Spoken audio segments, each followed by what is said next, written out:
CM Pushkar Singh Dhami ने हासिल किया एक और मुकाम। आपदाग्रस्त राज्यों में बेहतर काम करने में पहला स्थान। सर्वे में सीएम धामी को मिला पहला स्थान। देहरादून में मंत्री गणेश ज्योति की बैठक। पीएम के जन्मदिन के उपलक्ष्य में सेवा पखवाड़े का आयोजन। पौड़ी में भू कटाव की रोकथाम को लेकर डीएम नाराज। सुरक्षात्मक उपाय नहीं किए जाने पर जताई नाराजगी। हरिद्वार में पुलिस पर बदमाशों ने की फायरिंग। फायरिंग में हरियाणा पुलिस का दरोगा घायल।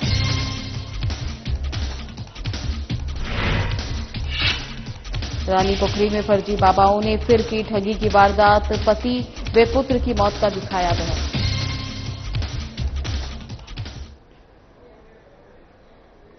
नमस्कार, आपका स्वागत है। मैं हूं आपके साथ ज्योति निशाल। चलिए खबरों में आगे बढ़ते हैं। कैबिनेट मंत्री गणेश जोशी ने श्रीदेव सुमन नगर मंडल और शहीद दुर्ग मल्ल मंडल के पार्टी पदाधिकारियों और कार्यकर्ताओं के साथ बैठक की।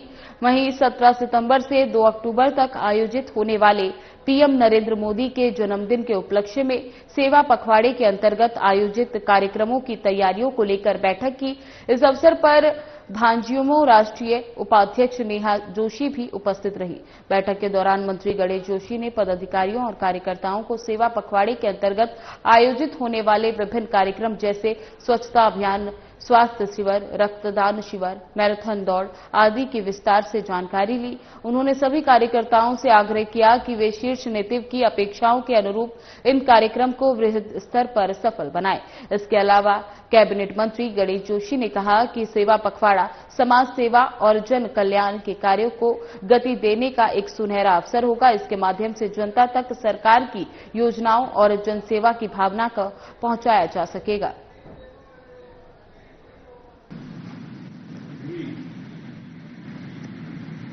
के लिए 15 तारीख को देश के यशस्वी प्रधानमंत्री मोदी जी का जन्मदिवस है और उसको 17 तारीख से लेकर 2 अक्टूबर तक सेवा पखवाड़े के रूप में पार्टी ने मनाने का निर्णय। भारत माता की जय, भारत माता की जय। राहुल गांधी और तेजस्वी की उपस्थिति में वहां के एक विधायक द्वारा प्रधानमंत्री की माता की अब शब्दों का उपयोग किया गया, गाली दी गई। मैं तो सिर्फ ये कहने आया हूं, इस मंडल का नाम क्या है? बोलो यार। वास्तव गोष्ठी के गुप्त विभाग है उसको देखते हैं कि वो कमरे गए और उनको कैबिनेट मंत्री गणेश जोशी ने गजियावाला घट्टीखोला स्थित आदिशक्ति मां कालिका मंदिर परिसर में आयोजित रक्तदान शिविर कार्यक्रम में प्रतिभाग लिया। ये शिविर पूर्व जिला पंचायत उपाध्यक्ष स्वर्गीय दीपक पुंडीर की स्मृति में आयोजित किया गया। इस अवसर पर कैबिनेट मंत्री गणेश जोशी ने कहा कि रक्तदान महादान है जो किसी भी जरूरतमंद व्यक्ति को नया जीवन प्रदान करता है। उन्होंने बड़ी संख्या में युवाओं और सामाजिक कार्यकर्ताओं को रक्तदान शिविर में बढ़ चढ़कर भाग लेने के लिए प्रेरित किया और इसे पुण्य का कार्य बताया। कैबिनेट मंत्री ने शिविर स्थल पर अपना वजन जांचकर स्वास्थ्य प्रशिक्षण भी कराया और उपस्थित युवाओं को नियमित स्वास्थ्य जांच कराने की सलाह दी। मंत्री गणेश जोशी ने स्वर्गीय दीपक पुंडीर को श्रद्धांजलि अर्पित करते हुए कहा कि उनका समाज सेवा के प्रति समर्पण सदैव स्मरणीय रहेगा। उन्होंने शिविर आयोजकों की सराहना करते हुए कहा कि इस प्रकार के आयोजन समाज में सकारात्मक संदेश देने के साथ साथ युवाओं में सेवा भाव जागृत करते हैं।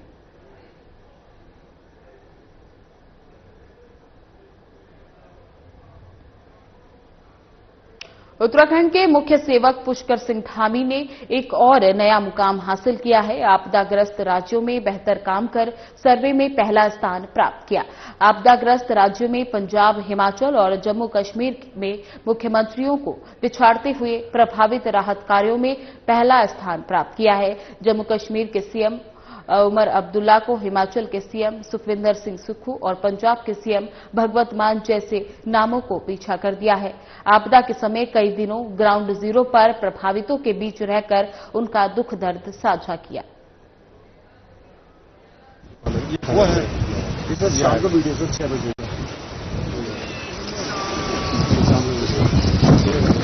दोबारा आया, ये दोबारा लगातार आता रहा। 5वीं बार है सर, 5वीं बार ये 5वीं बार मेरे उधर अपने घर से हम लोग 1/22 में शुरू हुआ था फर्स्ट वीडियो, ये कंटिन्यू चलता रहा। फर्स्ट ये शाम में आता है, शाम में फर्स्ट ये कंटिन्यू चलता रहा। ये सेवाल वगैरह की कहाँ है? ऊपर है सर, आगे सर ये मंदिर चलो ना, ये सब यहीं रहते हैं सर। ये लोग सब बगोरी से आ रहे हैं देखने के लिए आ रहे हैं। वहाँ तो सब ठीक है ना? हाँ यहाँ नहीं तो कोई परवीन जी सचिव साहब को बुलाना था बस ना जैसे ने नॉन तक आओ खा के जोड़ बोला अपना ध्यान रखिए आप लोग, बच्चों का ध्यान रखिए। बाकी देखते हैं लाइट वगैरह, बिजली वहाँ भी नहीं आ रही होगी, आ जाएगा। आपदा प्रभावित राज्यों में काम करने को लेकर सर्वे हुआ था। आपदा के उस कठिन समय में मुख्यमंत्री धामी ने जिस त्वरित गति से राहत कार्यों को अंजाम दिया और पुनर्वास योजनाओं को लागू कर पीड़ितों को राहत का संदेश दिया था, तत्काल मुआवजा राशि उपलब्ध कराकर उनके आंसुओं को भी पहुंचा। जिस प्रकार धामी आज जननायक बनकर उभरे हैं, यह उसी का नतीजा है कि आज सर्वे में जनता ने अपनी पहली पसंद बनाकर उन्हें पहले पायदान पर खड़ा कर दिया है। सीएम धामी 79% मत लेकर पहले स्थान पर हैं। बिजली, पानी, राहत शिविर, एक सारी जानकारी में विधायक जी से लगातार 6 दिन यहाँ घटना है। एक बार लगातार मैं इनसे बात करके सफल घटना जिलाधिकारी संघ, अन्य अधिकारी संघ या देहरादून में हमने पूरी मीटिंग करी और मेरे और हमारे उन लोगों जो है थोड़ा ज्यादा परेशान थे, नमकीन ने परेशान थे।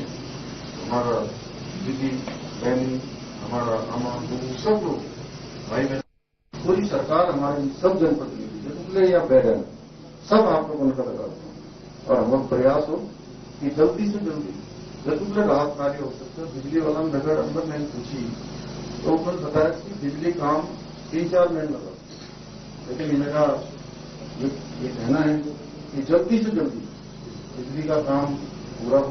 5 लाख की धनराशि में दी, उसके लिए मैं सरकार का धन्यवाद करता हूँ और मैं आगे सरकार से ये भी दरख्वास्त करना चाहता हूँ कि विस्थापन की मांग हमारा जल्दी से जल्दी पूरा किया जाए ताकि एक नया घर मिल सके और थोड़ी सी जगह मिल सके ताकि हम वहाँ पर सुरक्षित रह सके, क्योंकि गाँव पर रहने लायक नहीं रहा है।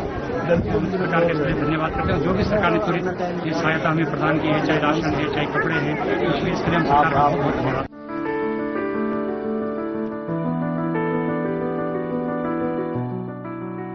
राजनीतिक विश्लेषकों का कहना है कि ये परिणाम साबित करते हैं कि आपदा जैसी परिस्थितियों में मजबूत और संवेदनशील नेतृत्व ही जनता का भरोसा जीत पाता है।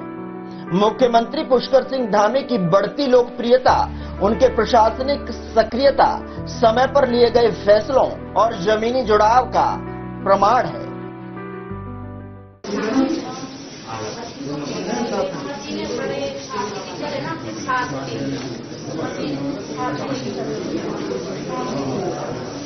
कोई नहीं, यहाँ डॉक्टर भी होंगे, है ना? चलिए ठीक है, करते हैं ना।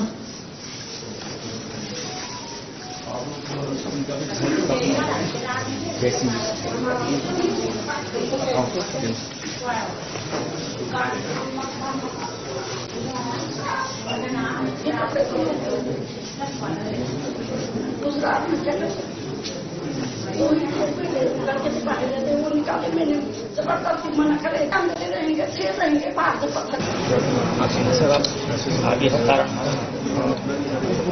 सब मिलजुल के करेंगे। डीएम साहब सब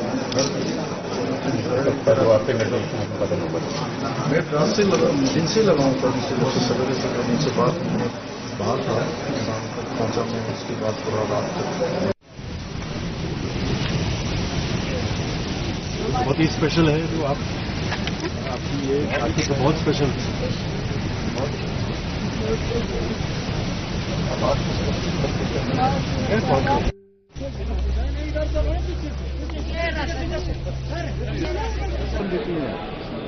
है बेटा,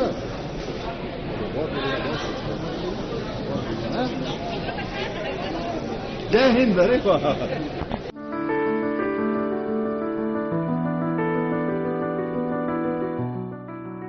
मुख्य सेवक धामी उत्तराखंड में जन सेवा के रूप में कार्य कर रहे हैं। हर तबके के लोगों को जन कल्याणकारी योजनाओं का लाभ मिल रहा है। सीएम धामी द्वारा किए जा रहे कार्यों को लेकर राज्य ही नहीं, देश की जनता भी संतुष्ट दिख रही है।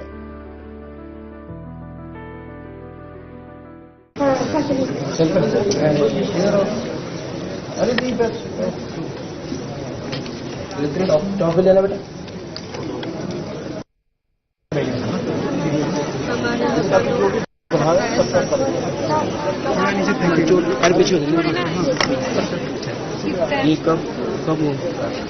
सब तुम्हारी परेशानी देख के मुख्यमंत्री लगातार मौसम लगातार जरूरी अपना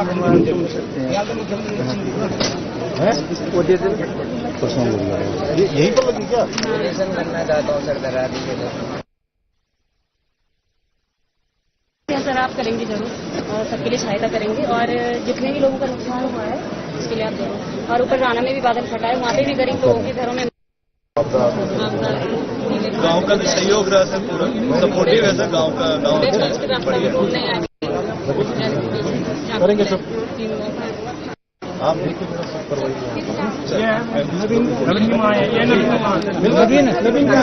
मिल गया। उत्तराखंड के मुख्य सेवक पुष्कर सिंह धामी ने एक और मुकाम हासिल किया है। आपदाग्रस्त राज्यों में बेहतर काम कर सर्वे में पहला स्थान प्राप्त किया है। आपदाग्रस्त राज्यों में पंजाब, हिमाचल और जम्मू कश्मीर के मुख्यमंत्रियों को पिछाड़ते हुए प्रभावित राहत कार्यों में पहला स्थान प्राप्त किया है। जम्मू कश्मीर के सीएम उमर अब्दुल्ला को हिमाचल के सीएम सुखविंदर सिंह सुक्खू और पंजाब के सीएम भगवत मान जैसे नामों को पीछे कर दिया है। आपदा के समय कई दिनों ग्राउंड जीरो पर प्रभावित के बीच रहकर उनका दुख दर्द साझा किया। देखिए हमारी खास रिपोर्ट। अभी खबरों में आगे बढ़ने से पहले लेंगे एक छोटा सा ब्रेक, जल्द लौटेंगे।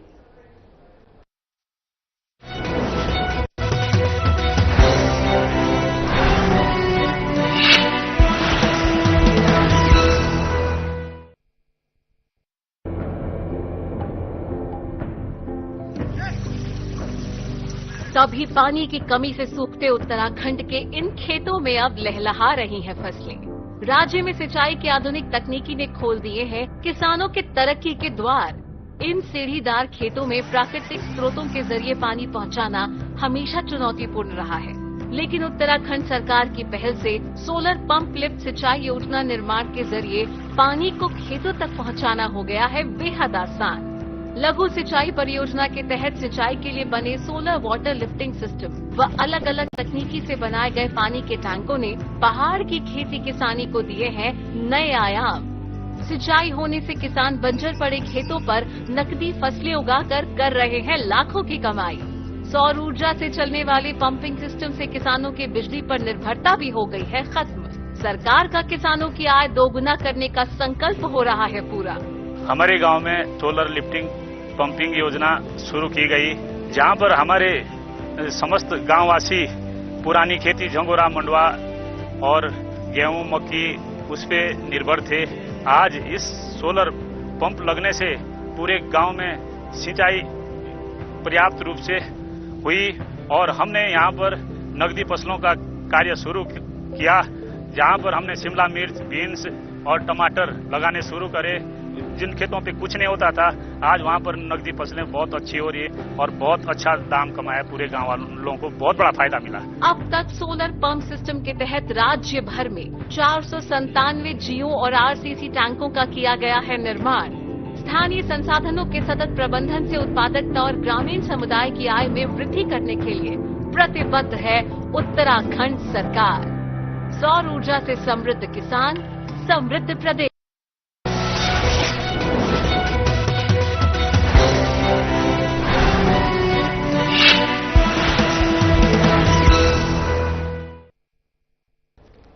ब्रेक के बाद एक बार फिर से आप सभी का स्वागत है। आगे खबरों में बढ़ेंगे। ऋषिकेश बद्रीनाथ राष्ट्रीय राजमार्ग पर श्रीनगर रुद्रप्रयाग के मध्य फरासू क्षेत्र में अलकानंद और नदी से हो रहे लगातार भूकटाव को रोकने के लिए आवश्यक सुरक्षात्मक उपाय नहीं किए जाने पर डीएम पौड़ी स्वाति भदौरिया ने कड़ी कार्रवाई की है।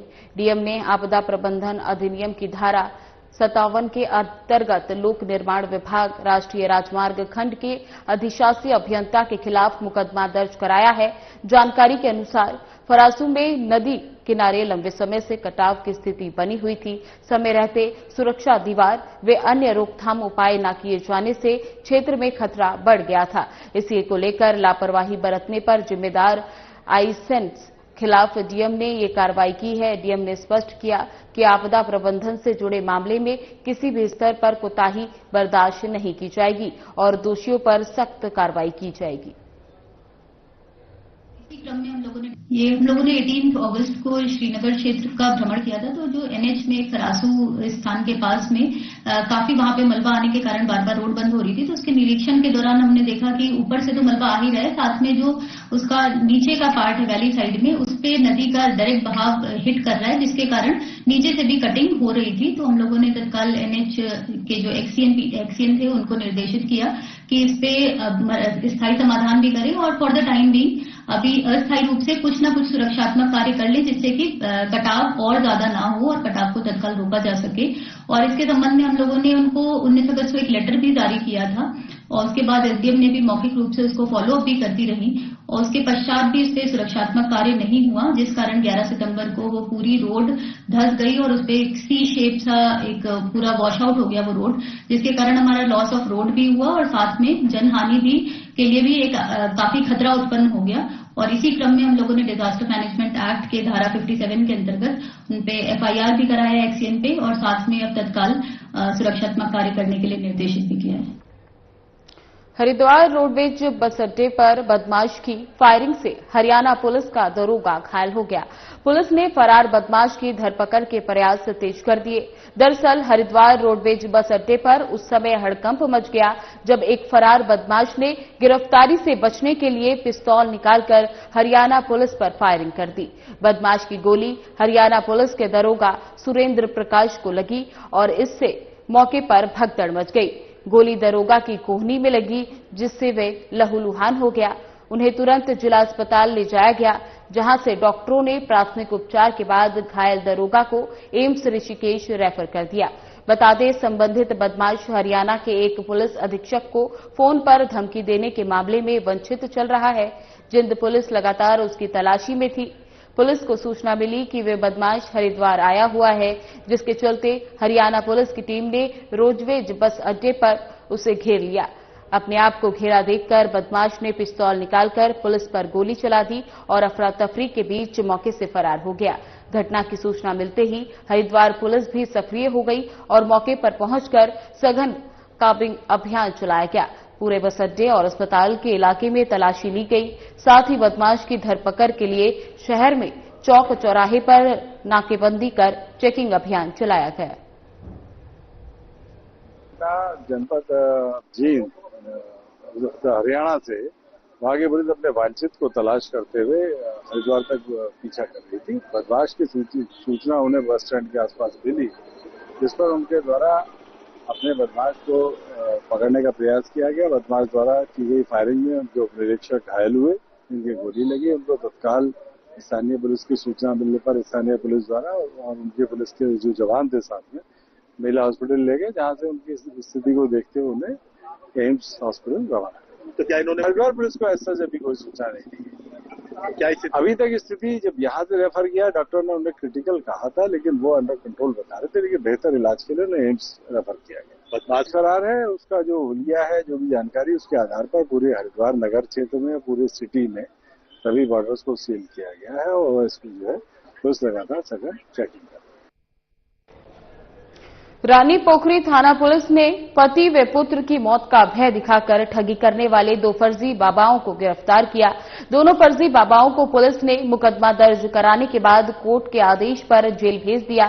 पुलिस ने मामले में अग्रिम जांच और कार्रवाई शुरू कर दी है। पुलिस कप्तान अजय सिंह ने बताया कि रानी पोखरी थाना क्षेत्र में एक व्यक्ति ने पुलिस को सूचना दी कि उसके चाची और दादी के साथ 2 फर्जी बाबाओं ने ठगी की वारदात को अंजाम दिया है। दादी से नकदी और चाची से कान की बालियां ठगी हैं। ये ठगी पति और पुत्र की मौत का भय दिखाकर पूजा कराने के नाम पर की गई। शिकायत के आधार पर थाना प्रभारी विकेंद्र कुमार ने मामले में मुकदमा दर्ज करा और क्षेत्र में चेकिंग अभियान चलाकर फर्जी बाबाओं को गिरफ्तार कर लिया। आरोपियों के कब्जे से नकदी और कान की बालियां पुलिस ने बरामद की हैं। आरोपियों की पहचान कहनूर और गोपी निवासी पंजाब के रूप में हुई है। पूछताछ में आरोपियों ने बताया कि वे दैवीय आपदा का भय दिखाकर महिलाओं से ठगी करने की वारदात करते हैं।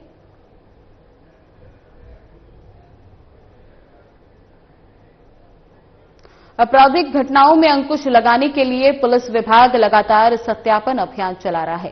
साथ ही नियमों का पालन न करने वालों के विरुद्ध वैधानिक कार्यवाही भी कर रही है। रामनगर पुलिस क्षेत्र में अलग अलग स्थानों पर सत्यापन अभियान चलाया। पुलिस ने क्षेत्र में निवास कर रहे बाहरी व्यवसायी और किराएदारों के सत्यापन की कार्रवाई की। इस दौरान पुलिस ने बगैर सत्यापन के 93 लोग पाए, जिनमें से 65 लोगों का चालान कर 23,500 रुपए का संयोजन शुल्क वसूला। 28 लोगों का चालान कर कोर्ट में प्रेषित किया गया। वहीं 750 व्यक्तियों का सत्यापन किया गया। इस दौरान पुलिस ने कहा कि क्षेत्र में बढ़ती आपराधिक घटनाओं पर अंकुश लगाने के लिए पुलिस का सत्यापन अभियान लगातार जारी रहेगा। पुलिस ने सभी से किराएदारों और मजदूरों का समय से सत्यापन कराने की अपील की। साथ ही क्षेत्र में कानून व्यवस्था बनाए रखने की बात कही।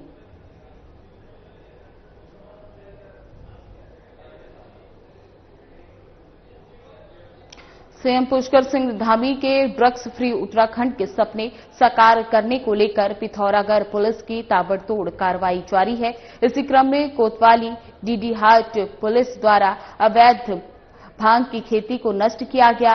बता दें कि पुलिस टीम द्वारा ग्राम भड़ेड़ा क्षेत्र में की जा रही लगभग 4 नाले में अवैध भांग की खेती को नष्ट कर दिया गया। इस अवसर पर पुलिस टीम द्वारा क्षेत्रीय नागरिकों को नशे के दुष्परिणामों के प्रति जागरूक किया गया और नशा मुक्त समाज की दिशा में सहयोग करने का आह्वान भी किया गया। जनपद पिथौरागढ़ पुलिस द्वारा ये स्पष्ट संदेश दिया गया कि नशे के विरुद्ध चलाए जा रहे अभियान के अंतर्गत किसी भी प्रकार की अवैध गतिविधियों को किसी भी स्थिति में सहन नहीं किया जाएगा और इस प्रकार की कार्रवाई भविष्य में भी लगातार जारी रहेगी।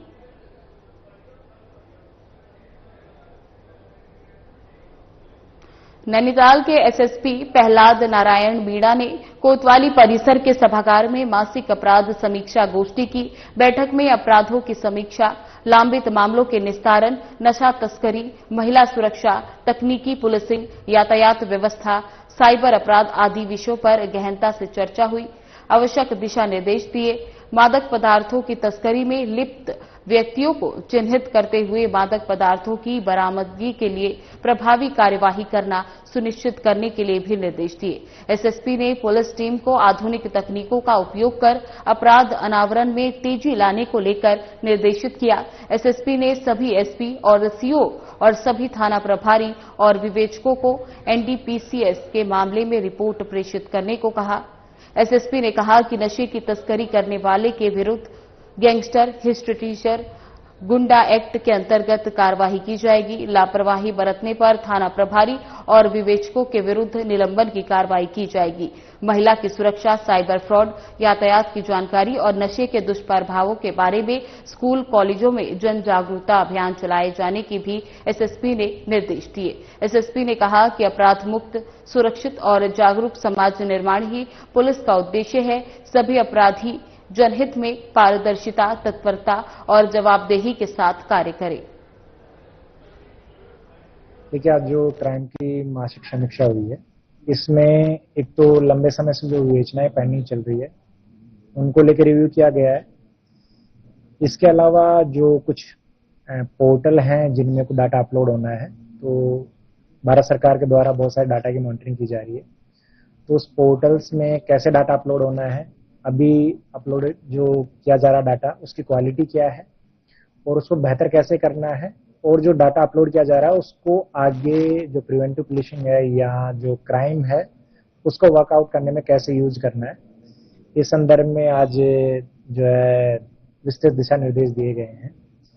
इसके साथ ही जो प्रिवेंटिव एक्शंस हो रहे हैं, चाहे शराब के खिलाफ हो या नशे के खिलाफ या जो ड्रग है उसके खिलाफ, इन सब चीजों को लेके भी थाना वाइज रिव्यू किया गया है। जो एरियाज है जहाँ पे और कार्रवाई की आवश्यकता है वहाँ कार्रवाई की जा रही है। और इसके अलावा कुछ ऐसे लोग जो इसमें जिनका क्रिमिनल रिकॉर्ड है उनके खिलाफ गैंगस्टर की, हिस्ट्री शीट की या पिट एनडीपीएस की क्या कार्रवाई की जा सकती है, उसको लेकर भी आज रिव्यू किया गया है। इस संदर्भ में दिशा दी गई है। ऋषिकेश में बारिश लोगों पर कहर बरपाने में लगी है। सुबह 2 घंटे की मूसलाधार बारिश की वजह से शहर में पूरा जनजीवन अस्त व्यस्त दिखाई दिया। श्यामपुर बाईपास मार्ग पर मनसा देवी और ढालवाला की सड़क पर जल सैलाब दिखाई दिया। गंगोत्री हाईवे पर स्थिति ऐसी रही कि जल सैलाब के साथ आए मलबे के कारण यात्रियों से भरी बस और उसके पीछे कई छोटे वाहन मलबे की चपेट में आकर फंस गए। बस में बैठे यात्रियों में चीख पुकार मच गया। जल सैलाब को देख घबराहट की वजह से यात्री जान बचाने के लिए चिल्लाने लगे। सूचना मिलते ही पुलिस और एसडीआरएफ की टीम मौके पर पहुंची। किसी तरह यात्रियों को सकुशल बस से बाहर निकाला और उन्हें सुरक्षित किया। बारिश बंद होने और जल सैलाब कम होने के बाद बस और अन्य वाहनों को मलबे से बाहर निकाला। जेसीबी से सड़क पर आए मलबे को भी साफ किया गया। श्यामपुर बाईपास मार्ग पर मनसा देवी के निकट जंगल में भरा बारिश का पानी भी हाईवे पर जल सैलाब के रूप में पहुंचा, जिससे हाईवे पर वाहनों की रफ्तार थम गई। चालक जान जोखिम में डालकर ड्राइविंग पर भर पानी के बीच वाहन को निकालते हुए नजर आए। इसके अलावा गीतानगर, आवास विकास, गंगानगर, चंद्रेश्वर नगर और अन्य निचले इलाकों में भारी बारिश की वजह से पानी भर गया।